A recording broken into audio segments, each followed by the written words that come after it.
So, you think you might be autistic? Hi, I'm Phil, a late diagnosed autistic older adult. Last time we started working our way through the Aspie Quiz, which is an online questionnaire that asks a bunch of questions and spits out some details relating to how autistic you might be. We were sitting on the shore of the Gippsland Lakes in Victoria's east. If you've not seen part one, now might be a good time to go back and watch that first, as we'll be jumping straight in here without any further explanation. So feel free to follow the link up here somewhere, I think, to go and watch that first and then come back here to keep going. I'll wait for you.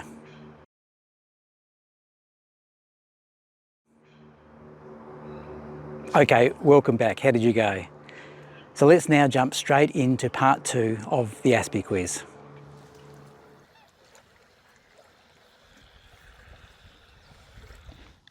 Question 59. Do you tend to look at people you like a lot and little or not at all at people you dislike? Yep. Yes, absolutely. I mean, isn't this what most people do? Maybe not, I don't know. Question 60. In a conversation, do you tend to focus on your own thoughts rather than on what your listener might be thinking? Yeah, absolutely. Yes, too. Yes. 61. Do you fail to understand pop culture, things like being in style or why people jump onto the latest trend? Yeah, too. No real interest in pop culture.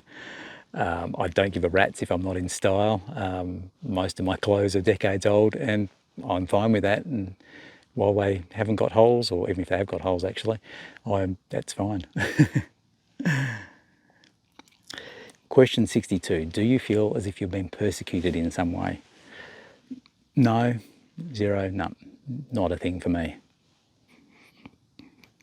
Question 63. Do you have one special talent which you have emphasised and worked on? Yes, definitely. That's a 2. Over the last 40 years, I've spent a lot of time on things like golf and sailing, for instance. Yeah, really focused on those things intently. Question 64. Do you see your own activities as more important than other people's? I'm tempted to say yes, but I'm going to go 1. I do, but also I do kind of know that that's not right in terms of it's not. I don't know. I'm just going to go 1 because yeah, I do a bit. Yes. Question 65. Are you bothered by closed tags or light touch? Yeah. Yep. This is a bit of a no-brainer. When it comes to things like light touch and tags, although the caveat for me here is that a lot of autistic people cut the tags out of their clothes because of the sensory challenges that the tags create. I tend to, even though I might find this uncomfortable, I tend to keep them because I like to buy the same things over, so I like to retain that information of what the clothes actually are, so I can buy the same thing again next time. So, yep. Question 66. Do you prefer to only meet people you know one-on-one or in small familiar groups? Yep, 2. Yeah, much prefer to meet people in smaller groups and, you know, not necessarily with new people. That would definitely find that difficult or dysregulate me. Question 67. Do you prefer to do things on your own, even if you could use others' help or expertise? Yep, 2. Yes, absolutely. There's been a few things lately where I could have used the help of other people, but I've kind of struggled through on my own. The exception here is using my dad to help with building stuff around the house and that sort of stuff. I would always much rather do that with him than on my own. Thanks, Dad.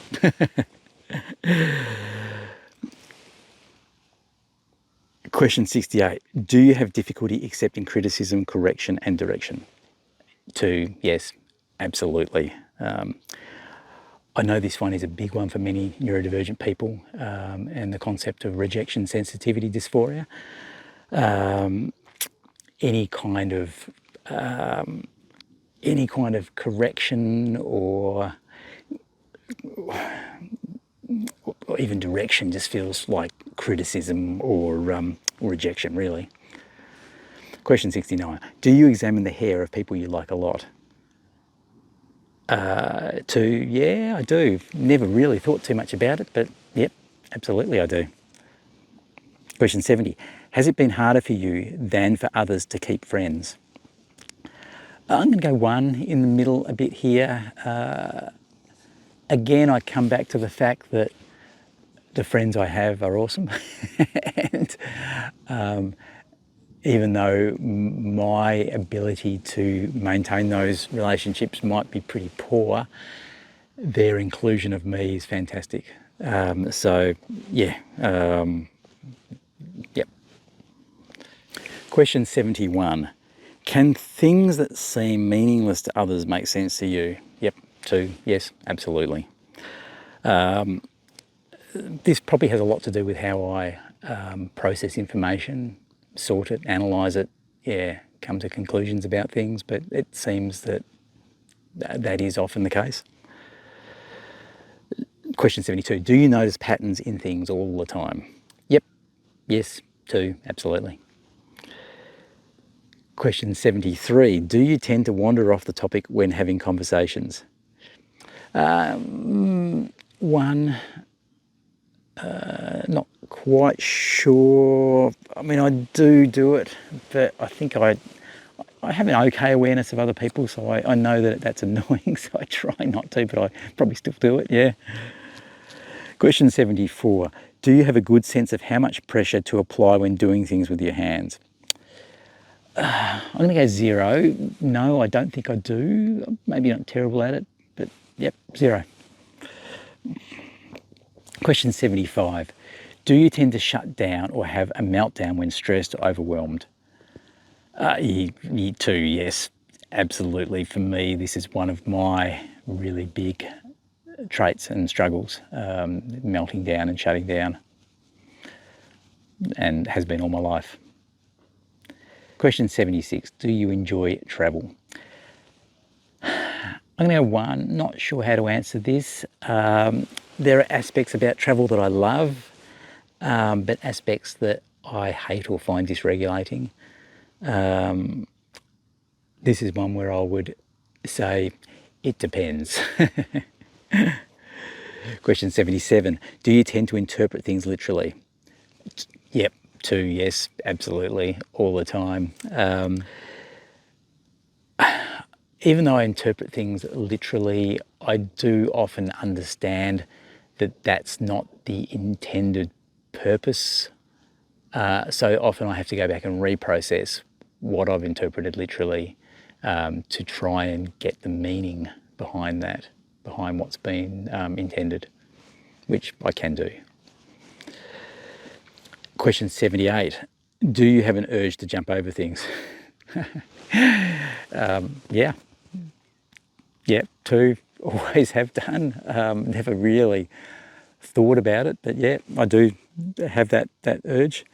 I mean, maybe this is a more common ADHD trait, I'm not sure, but yep. 79. Do you bite your lip, cheek or tongue, for example, when thinking, anxious or nervous? 2, yes, absolutely. I'd class this as a bit of a hidden stim, trying to regulate when also trying to hide the fact that I'm trying to regulate, sort of bite the inside of the mouth or tongue or, yeah, yep, always, yep. Question 80, do you wring your hands, rub your hands together or twirl your fingers? Yeah, I do, 2, yes. Question 81, do you have unusual sexual preferences? 0, no, I don't think, no, I think I'm pretty normal here. When I say normal, I mean as per most of the population.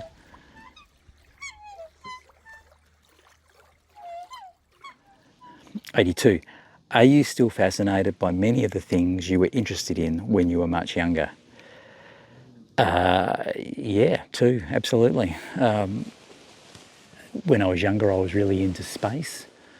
particularly, and just I think it was last week in Australia we had the launch of a test launch of a rocket, and yeah, I was pretty glued to the online streaming of that for a couple of days until it finally went off. So, as were most of my family members, to be honest. But yes, I am definitely still interested in things that I was interested when I was younger. 83. Do you find it easy to keep up with group discussions where everyone is speaking? No. 0. No. Count me out. That's pretty horrid. Question 84. Do you tend to say things that are considered socially inappropriate when you are tired, frustrated, or when you act naturally? Yep. 2. Yes. Often, maybe not always, but yeah, I've had that experience. Yeah. Too often to be comfortable with. Let's just say that. Question 85. Do you pace, for example, when thinking or anxious? Yes, absolutely.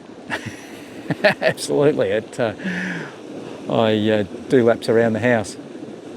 Well, a boat went past, so there's a bit of noise of waves hitting the shore there. I don't know if you can hear that. 86. Have you been accused of staring? Yes.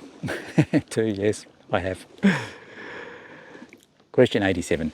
Do you realise hours later that somebody that you've had a romantic interest for actually showed interest for you, and then you feel bad about the missed opportunity to connect? Yes. 2, again, we're talking a long time ago, but yeah, yeah, totally. And this one probably is a source of, maybe a bit of, trauma at the time, I think, because it was, yeah, not fun, but yes. Question 88, do you notice odours that other people don't seem to notice? Yes, 2. How can I say a stronger yes than yes? Absolutely, particularly food smells, but others as well. Question 89, do you have problems finding your own way to new places? No, not for me. I'm going to say 0. I'm pretty good at finding my way around, so that's not a problem for me. Question 90. Do you tend to get romantic feelings for people that persistently show interest for you? Yep. 2, yep. I'd say that's a yes.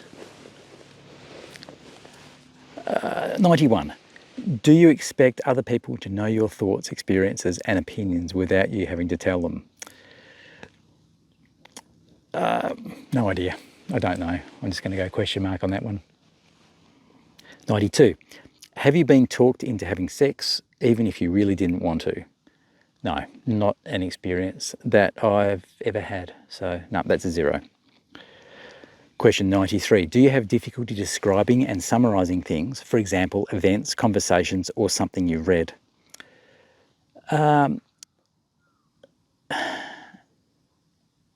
Yes, I think so, but I'm going to go 1. Not 100% certain, but yeah, I think so, so I'll go 1. 94. Do you find it difficult to take notes in lectures? Yep. Yes, 2, absolutely. This was always an issue. From difficulty with physically writing and holding the pen and the ache of trying to write, to dyslexia in terms of trying to read what the lecturer was saying or doing, to processing delay. Yep, everything in that made taking notes in lectures difficult. 95. Do you find it easy to describe your feelings? No, 0. No, absolutely not. I can feel the physical effect of the feelings, but often describing what's actually happening is difficult. 96. Do you need to prepare yourself mentally before going somewhere? Yeah. 2, absolutely. As we talked about earlier, the need to script, the need to be prepared to know who's going to be there and to mentally prepare for that. Even things like food sensitivities and food, if there's eating involved, that will be particularly dysregulating, but also the need to prepare, whether that's to take other food or whether that's to be prepared in my mind to know how to say no thank you to someone when they offer something that, you know, societal politeness would say that no, you just accept it, but I can't do that. 97. Do you feel you have to be on your guard even with friends? I could answer anything here, but again, as I've talked about, my friends are pretty good. I'll go 1 because my tendency is to say yes, but with my actual friends, probably it's more a no. So yeah, I'll stay in the middle. 98. Do you instinctively know when it's your turn to speak when talking on the phone? No, 0.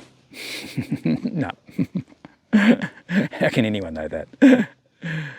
99. Will you abandon your friends if your activities or ideals clash? I don't know. Question mark, I guess, is the answer. It depends. It depends on, you know, whether it's purely about an activity or whether it's about ideals. My answer might be stronger if it was about something that I felt strongly about. So, yep, I'll just have a question mark. I'm not sure. Question 100. Do you enjoy traditional dating? 0. No. Clear no. Too much anxiety and pressure. No, that was never fun. Question 101. Do you have problems filling out forms? Yes. 2. Absolutely.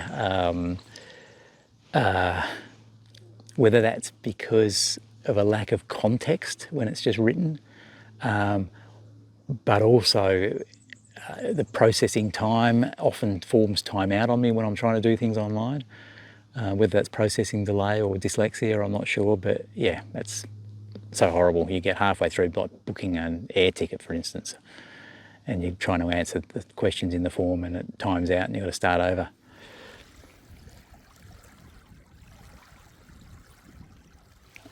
102. Are you sensitive to changes in humidity and air pressure? Yes, that's a 2. Yep, I am. 103. Do you like being in style? No, I couldn't give a rat's about being in style. I mean, I'm quite happy to wear my jumper that I bought 30 years ago, and my ripped pants, and they're not ripped because it's fashionable, they're ripped because they've been worn so much that they're worn out, but while they're still basically covering me and serving a purpose, I see no need in going and buying some more. But it's not about style. 104. When you listen to music, can you get so caught up in it that you don't notice anything else?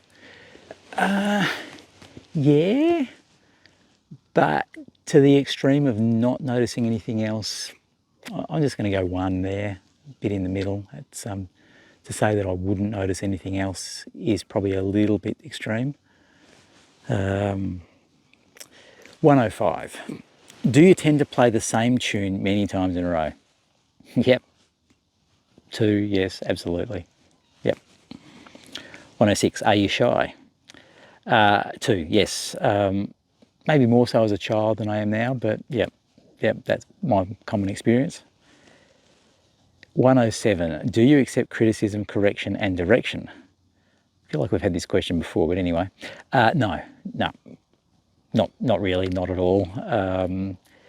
Yeah, that can cut personally. I'm someone who probably strives for perfection.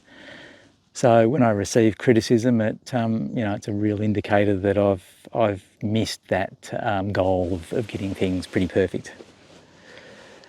Question 108. Did you feel lonely as a child? For me, no. That's a 0. I had an awesome, still have, but yeah, as a child had an awesome family, and I was always felt included and part of that family unit, and I also had some friends as well. So, yep. So my childhood was pretty good. Question 109. Is it difficult to pass on messages correctly? I don't know. I'm not in a situation often enough where I need to pass on messages. Not being in a workplace. So, yeah, I know I've got it wrong often enough in the past. So I'm not sure. I'm just going to go question mark. Question 110. Have you sensed that somebody was around you even when you couldn't see anybody? Yes. This one is an interesting one. I'm not sure what this is kind of getting at. Is it sort of talking about like supernatural type experiences? But that's a definite yes for me. And actually I've got a video coming up about that specific topic fairly soon. So if you're interested in autism and supernatural type stuff, yeah, keep an eye out for that one. Question 111. Do you feel that you are a very special or unusual person? Yes, feels a bit self-centered to answer that way. But I know that I'm different than most other people. And the older I get, the more obvious that is to me. Although it has always been that way, but it just becomes more obvious to me now. So yeah, that's a yes. 112. Do you prefer to construct your own set of spiritual beliefs rather than following existing religions or belief systems? I'm going to say 2.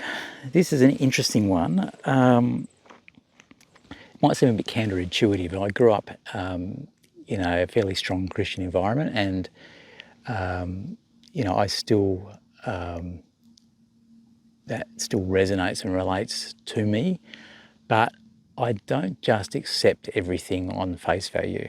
Everything that I believe has to be kind of tested and shown to be true. So my belief system, even though it is fundamentally Christian, is it's not just a formula, if you like. It's very personally constructed, I guess. Question 113. Do you tend to get so absorbed by your special interests that you forget or ignore everything else? Yep, 2. What can I say? Yes. Just looking out at the water, I think a dolphin just went past me. If he pops his head back up, I'll try and catch him on camera. But he was only just about 30 metres offshore. Question 114. If there is an interruption, can you quickly return to what you were doing before? No. 0. No. Yeah. Interruptions are horrible. It's pretty impossible to return to that flow state once you've been interrupted. I'm back again. Ironically, after that last question about interruptions, I just had a chat with a local person down here. So yes, a bit of an interruption. So now I'm trying to get my mind back into what I'm doing. All right, moving on. Question 115. Do you need a lot of motivation to do things? 2, yep, absolutely. Yeah, it's so hard to start new things. So yes, that's an absolute yes. It's warming up now. I'm going to take the jacket off. Okay, all right, keep going. Question 116, we're almost there. Do you avoid talking because you cannot reliably... Question 116. Do you avoid talking because you cannot reliably predict how others will react, especially strangers? Yep. 2, yes, absolutely. Often had the experience of saying something even controversial without even realising that I'd said something that was a bit amiss. All right, question 117. Do you find it easier to understand and communicate with odd and unusual people rather than ordinary people? 2, yep, yeah, I think so. Not that I can't communicate with ordinary people, but yeah, often unusual people I tend to get drawn to. Question 118. Do you enjoy spinning in circles? I'm going to 1. Not sure, but yeah, I kind of do like it, but maybe not extreme. 119. Here we go, last question. Are you good at interpreting facial expressions? All right, that's a 0. I mean, hang on, what are facial expressions? They're those funny looks that people have on their faces sometimes that have no apparent meaning, apparently. So let's take that as a no.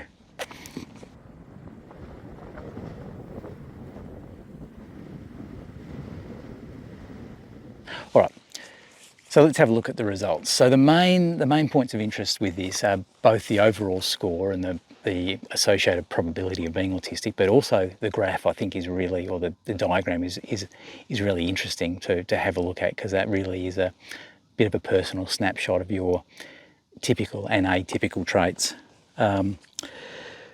When you talk about the autism spectrum, most people think that it means non-autistic at one end and autistic or very autistic at the other end, but it's really not the case. It's really about the combination and the variety of different traits and experiences that you have as an autistic person, and that's where this particular diagram comes in. So it's kind of gives you a bit of a visual of where you're at. All right, so how did I go? So I got a score of 167 out of 200, which is well and truly in the range of being 100% probability of being autistic. And I'm going to put up on screen the graph that came out for me.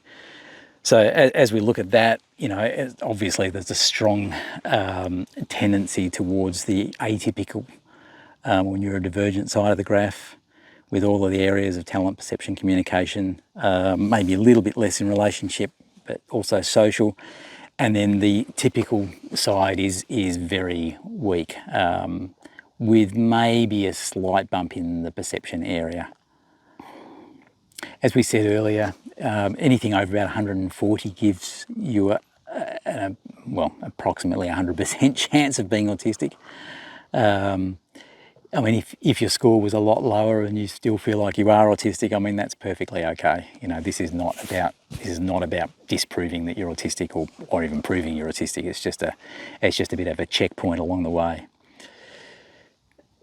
Now, the results, if you've done the test online, the results will give you access to, that's quite comprehensive actually, gives you the 5 areas that we talked about at the start, are also broken down into how you scored for each area in both typical and atypical responses.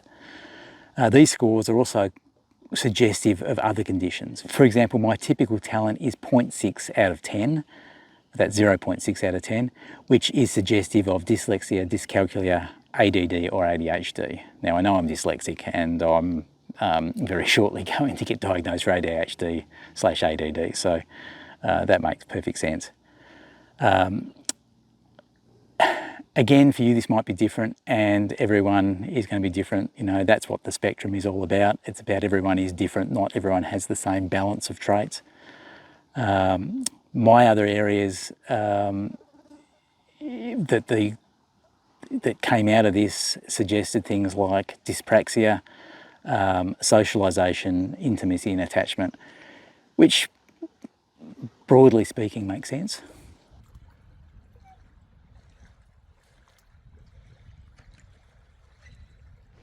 Okay, so how did you go?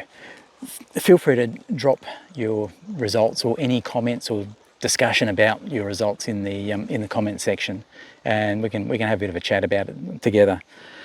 The other thing, it's actually quite good to repeat this test over time, because what you'll find, and this is what I've found, is that you tend to answer the questions a bit differently over time, and that's not a bad thing. It's not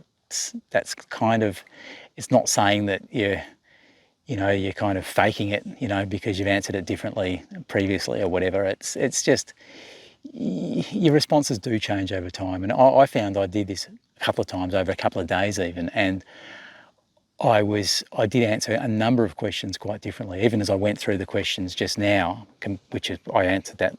I wrote them down last week, Annette did it last week, you know, I could have answered a lot of those questions quite differently.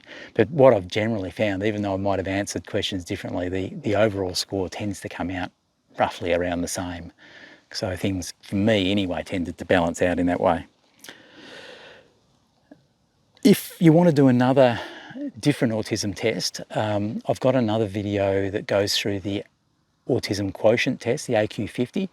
That's also a very good test, so feel free to check that video out. I'll leave a link to that in the description, and maybe even up on the screen, probably up there I think it'll be.